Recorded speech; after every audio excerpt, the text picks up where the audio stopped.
Happening now, 5 years ago today, a series of arson fires rocked the city of Jamestown and village of Falconer. We're taking a special look back and hearing from those who were fighting flames.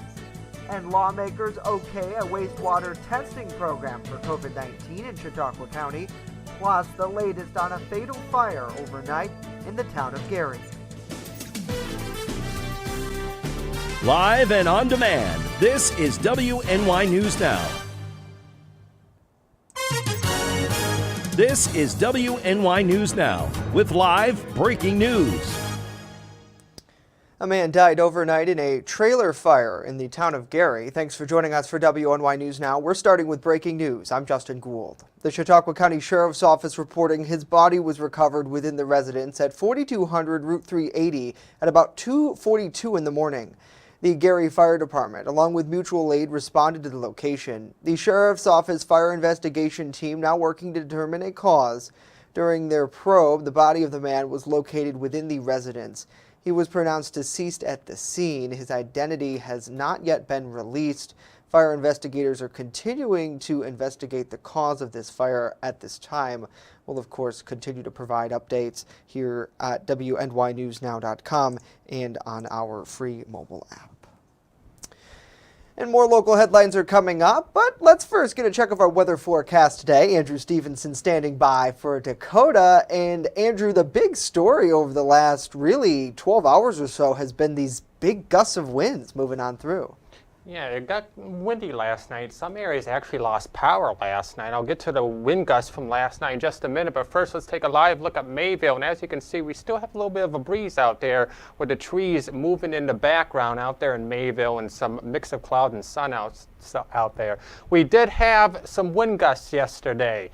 We had wind gusts peak at 49 miles per hour in both Fredonia and Delavan. I actually saw online that Fredonia lost power last night for a time, as did some parts of the southern tier. Forestville had a wind gust of 42 miles per hour, and Dunkirk had a wind gust of 40 miles per hour over the past 24 hours. Yesterday, the high was 46 degrees. The low was 35 degrees, just about average in the high temperature. The record was 81 degrees. That was set back in 2012 with a record low of -6.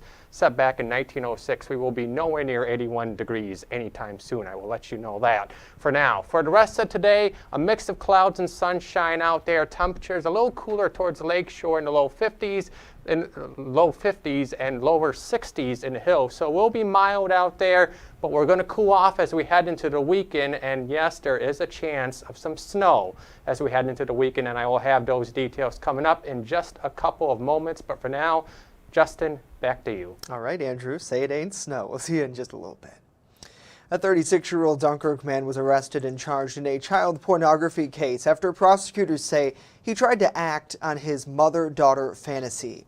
The U.S. Attorney's Office in Buffalo says that on February 14th, the Erie County Sheriff's Office contacted the FBI's Child Exploitation Task Force after they allegedly found that Michael Franini solicited nude images of a young girl. Specifically, prosecutors allege that he targeted a prepubescent daughter of an acquaintance whom he met in October 2021 through a dating app. After getting texts, the woman filed a report with the sheriff's office. At the discretion of investigators, she continued conversations with him. Then on March 18th, investigators surveilled him leaving his workplace, the U.S. Postal Service on Grant Street in the city of Buffalo. And they traveled to an Amherst hotel where he was expecting to meet her. After arriving there, Franini was taken into custody. He's charged with conspiracy to produce child pornography. And health leaders in Chautauqua County got the go-ahead to test wastewater for COVID-19 during Wednesday's legislature meeting. After much debate, lawmakers voted to move forward with the surveillance program 16-2, with legislators John Davis and Bob Scudder opposed. While the program is not mandated, some lawmakers believe the testing is how we'll stay ahead of the curve and stay on top of public health incidences. An amendment was proposed to limit the number of samples collected from publicly owned treatment plants. After the pilot program ceases at the end of July, spreadsheet reports will be rolled out to lawmakers who plan to use a $2 million grant for money from the State Department of Health to fund this program. They originally planned to use American Rescue Plan money. Previously, wastewater testing was used to detect viruses like polio and hepatitis. County health officials first discussed this idea during a Board of Health meeting earlier this year. A group of New York State politicians and families of those who died in nursing homes during the COVID-19 pandemic are honoring We Care Remembrance Day.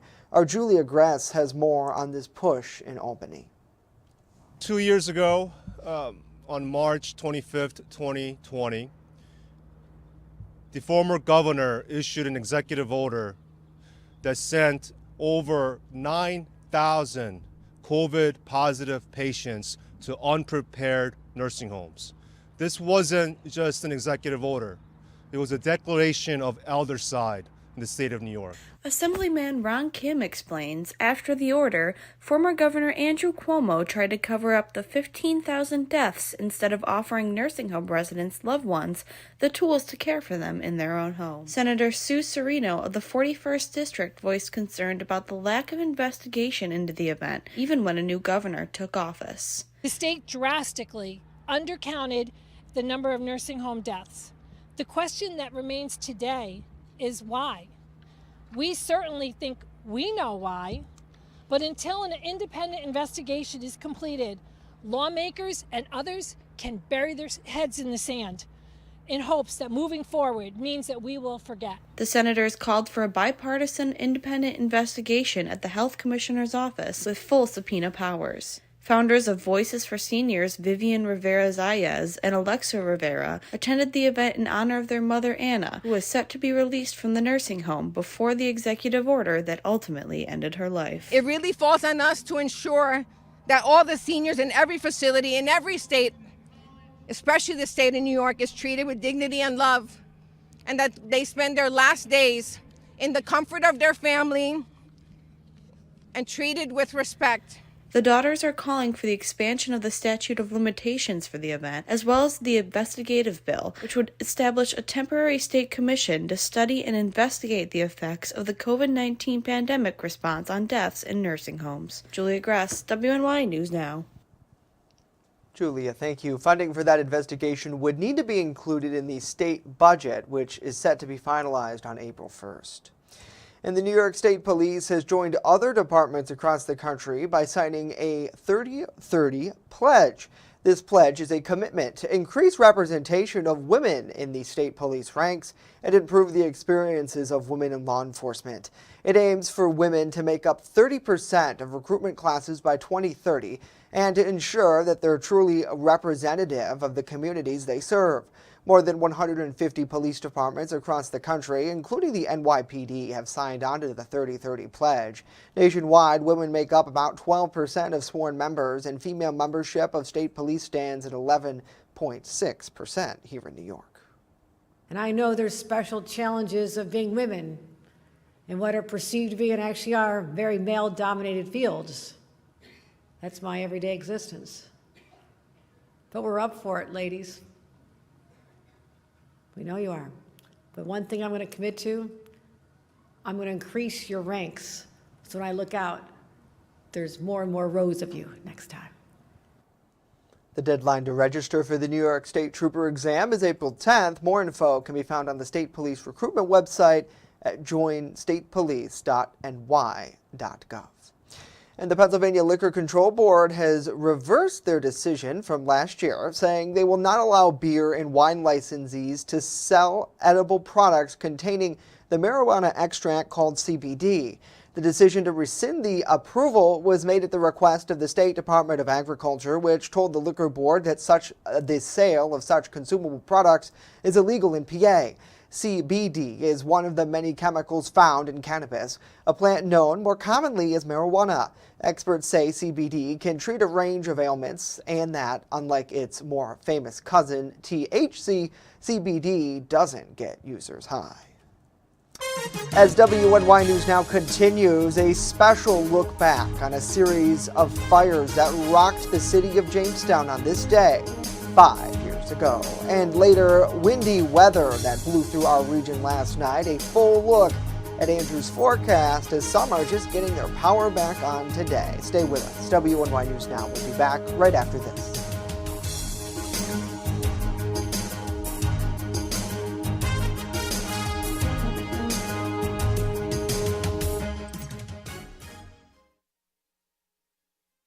With coverage that matters. This is WNY News Now. Welcome to Honest John's Pizzeria, where you are the most important customer. Everything from freshly made subs to the best of pizza and wings, Honest John's has it all. And don't forget the ice cream! Order online today or check out our 2 great locations with buffets ready for every appetite. Don't I have the best job in the world?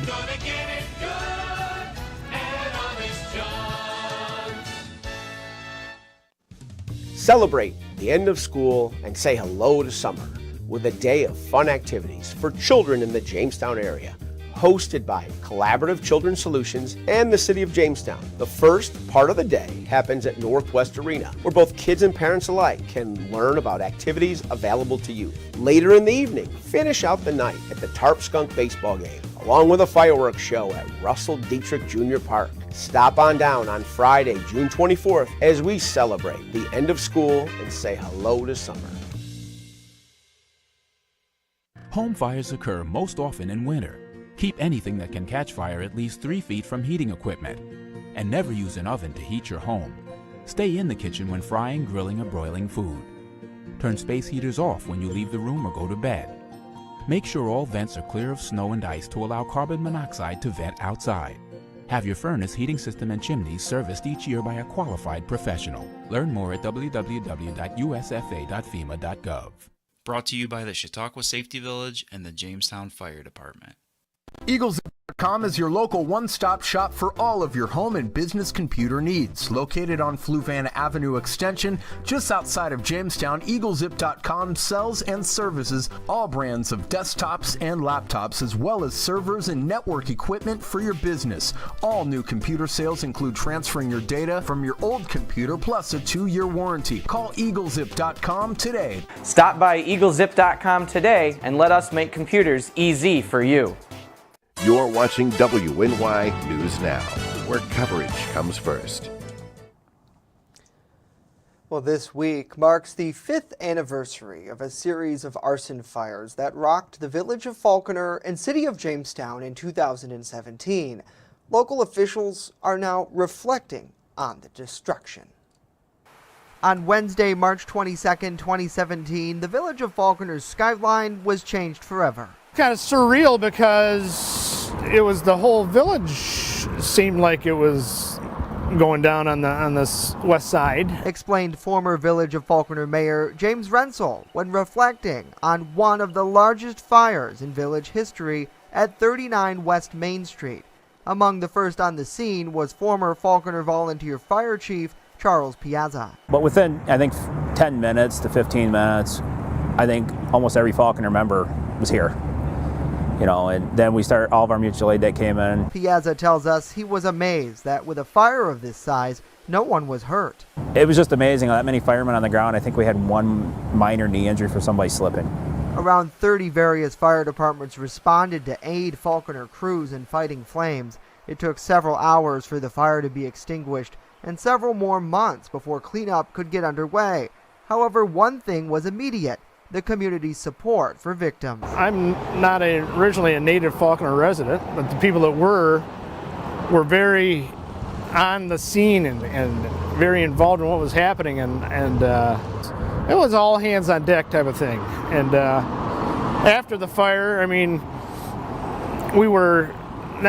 nothing else was on our minds as far as what we're going to do to replace this spot here. Since then, the village is looking for a developer to bring new life to the property. The pandemic, they tell us, has delayed the process a bit, but those in Falconer are hopeful for the future. At the time, officials say they did not suspect arson was the cause. However, following a local and state fire investigation, the cause was deemed and a suspect was named: 19-year-old Jonathan Young. Young was charged with nearly a dozen fires, including 3 at 621 East 6th Street during the month of March. Now retired Jamestown Police Chief Harry Snellings told reporters during a press conference announcing Young's arrest that his investigation used evidence from those fires to advance their case. We were confident he was our suspect at our 3 fires at 621. As video surfaced and there were a few other pieces of evidence, helped us tie him into the other fires. The majority of the fires took place on Friday, March 24, 2017, with emergency resources stretched thin. At the time, the current deputy fire chief of the Jamestown Fire Department, Matthew Kuhn, was tasked with dispatching crews at the Chautauqua County 911 Center. So to send the first structure fire call out was pretty routine. Had no expectation that other incidents were going to be developing in short order. And as you're already aware, Jamestown's resources got committed to the first incident, and then as the incidents kept unfolding beyond that point, we kept having to kind of branch off and kind of pivot a little bit.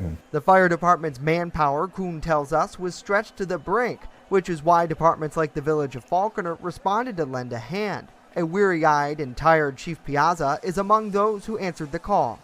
Second Assistant Chief Marcus Fosberg called me and said, I need you now. It's something about 7-Eleven, Robo, and 10th Street.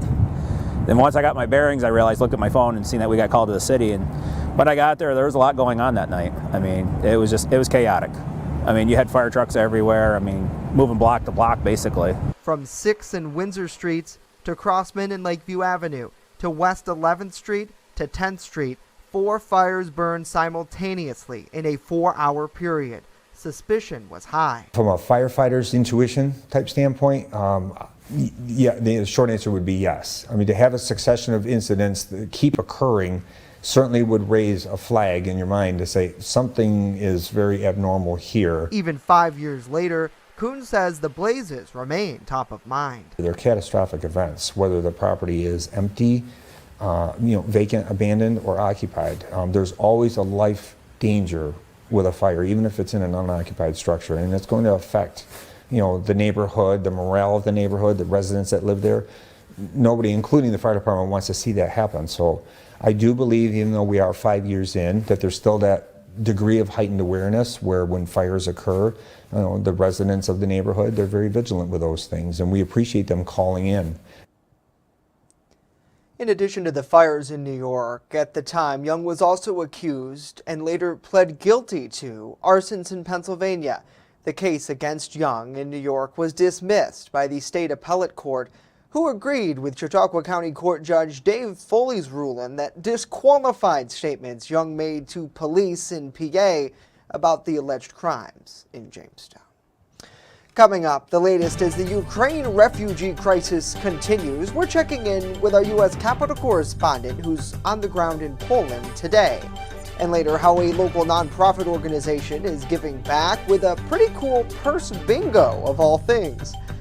But first, when we return, Andrew's back with a full look at our weather forecast. Stay with us.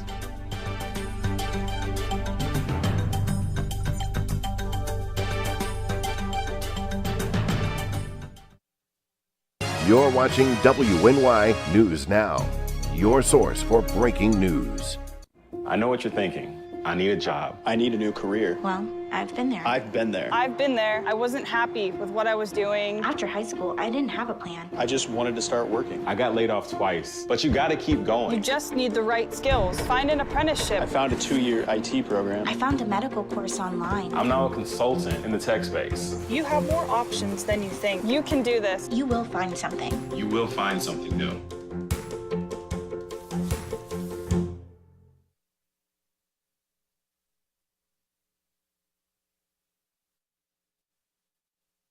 I'm a survivor.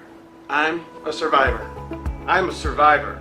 Testicular cancer is the leading form of cancer in men aged 15 to 35. 1 in 250 men will be diagnosed with testicular cancer. But 98% will survive if detected early. As a survivor, I believe early detection is the key. Learn how to do a testicular self-exam and other important facts about testicular cancer at oneball4tc.com. There's an old saying, there's no news in the newsroom. Well, it's true. The time I spend at the anchor desk is just part of my day. Most of our time is spent gathering stories in the community, stories that matter to you. We can't do it alone, and we need your help. When you see breaking news or have a news tip we should know about, drop us a line on Facebook today, email our news desk, or call our newsroom at 488-7226 so we can bring those stories straight back to you. With coverage that matters, this is WNY News Now. Fast, accurate, and every day. First Defense Weather. Welcome back to WNY News Now. Let's take a look at the current conditions downtown. We have a high of 49 degrees at the Jamestown area under mostly cloudy skies with a mix of clouds and sunshine out there. A southwest wind of 12 miles per hour and visibility at 10 miles per hour. Take a look at the radar over the past 5 hours. Not much in the rain. We had some rain last night, but as for this morning and currently, we have just some clouds out there. You can see some clouds starting to stream in from the southwest as we will get some rain showers returning as we head into the night. Speaking of rain, besides the wind yesterday, we also had some rain yesterday. Let's take a look at those observed 24-hour rainfall totals. Allegany State Park with just about ½ an inch of rain. Randolph with about 4/10 inches of rain. Jamestown and Fredonia both had about 3/10 of an inch of rain. So not a lot of rain, but we did have some rain yesterday, and we will have some more rain to go through and some snow as we head into the weekend. Speaking of the next weather maker, there is our next weather maker over the Great Lakes, bringing some rain and snow showers to that area. We will start to get into those rain and snow showers as we head into tonight and tomorrow, and by the time we get into Saturday night into Sunday, it will turn into lake effect snow. Let's time it out what we have for the next 48 hours. For the rest of the afternoon, we will have a mix of clouds and sunshine out there. Maybe an isolated shower as we get into the afternoon and evening hours, but most of the rain we should see will come in as we head into tonight and tomorrow. Now this is showing more in the way of snow. I don't think we're going to get that much snow as we head into tomorrow, as it's still going to be temperatures in the lower 40s, but we will see a mix, mostly rain with a few wet snowflakes mixing in. And the same as we go into tomorrow night and into Saturday, we will see some rain showers, but more in the way of snow showers as we head into Saturday evening as colder air begins to work into the region. So for the rest of this afternoon, low 50s near the lake shore, lower 60s towards the hill. It will be mild out there with a mix of clouds and sun. Again, an isolated shower is possible this afternoon and into the evening. As we head into the night, mostly cloudy skies. A few rain showers will begin to work into the area overnight. 35 in the valleys, close to 40 near the lakeshore. Now the next 7 days, Saturday, it will be warm. Well, it'll be in the lower 40s as we start today, but colder air will work in and those temperatures will begin to drop throughout the day. By the end of the day on Saturday, we're going to be around 32 degrees, which is why we'll start getting some snow showers. Saturday night into Sunday, we'll work in some lake effect snow showers. We will get some snow accumulation out of that. We will fine tune how much snow we're going to get as we head into tomorrow. And just look at Sunday and Monday. It's just going to be downright cold. Temperatures near 30 on Sunday, upper 20s on Monday. But we will start to rebound as we head into the middle of next week. The sun returns on Tuesday and lower 40s for Wednesday, Justin. Oh boy, yeah, we're going on that roller coaster continuing, Andrew. Thank you. Well, that might not be much longer until there's a COVID vaccine for little kids. Moderna just shared some results for its vaccine for children 6 months to 5 years old. The company says the vaccine had what it's calling a robust neutralizing antibody response and a favorable safety profile. There were some adverse reactions too, but they were mild or moderate and typically happened after the second shot. Moderna says it will ask the FDA to authorize the vaccine in the coming weeks. Now, Pfizer's COVID vaccine for kids younger than 5 is still in the works. Last month, the FDA postponed a meeting of its vaccine advisors to consider that vaccine because they wanted more data on the third doses. And the United States is taking a step towards easing the humanitarian crisis in Europe. Up to 10,000 refugees from Ukraine will be allowed to enter the U.S. That's according to a source familiar with the decision. The announcement was expected to be made by President Biden during his European trip as a way to boost support for those in need since the start of the Russian invasion of Ukraine. Polish officials were among those most vocal about the U.S. speeding up the process to bring people into the United States. The UN Refugee Agency says more than 3 million people have already fled Ukraine. And our coverage of the Ukrainian refugee crisis in Poland is continuing, and today our team visited Poland's Erie, PA's sister city in Lublin, Poland.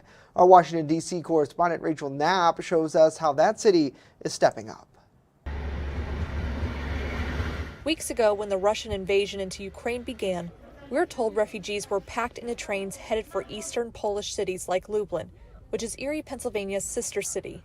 Regional officials say the number of refugees traveling to Lublin has calmed down, but they worry another large wave will come. If that happens, they've got an entire system in place to help them when they arrive. They've set up a makeshift medical office for refugees getting off the train, as well as an information center, helping them find housing in the area. They've also set up a small warehouse, stocked with donations like food, baby food, clothes, blankets, and strollers. They've also set up a place for them to rest as they wait for the next train. Outside of the station, Lublin is using every space available to house refugees and their families. So we're in a building that we're told was being used to house, artists for a low kind of price, but now they've kind of renovated it into a place where Ukrainian refugee families, large refugee families, we're told one family has about 9 people, another has 12, and we're told that they came here with only the clothes on their back, and so city officials have been just coming here, giving them their own gifts, making sure that they're doing well and just checking in on them. Other families are being housed in Lublin's Grand Multicultural Center, staying in rooms similar to a hotel room.